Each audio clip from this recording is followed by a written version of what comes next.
हम सब ने कोयल की सुरीली आवाज़ तो सुनी है, लेकिन क्या आप जानते हैं यह खूबसूरत आवाज़ रखने वाला परिंदा सबसे बड़ा धोखेबाज भी है। कोयल खुद घोंसला नहीं बनाती, ये दूसरे परिंदों के घोंसलों में अपना अंडा चुपके से दे देती है।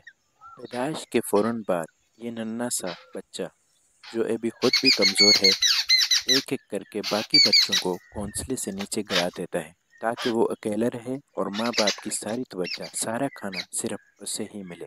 जिंदगी की दौड़, वसाइल की जंग यहीं से शुरू हो जाती है।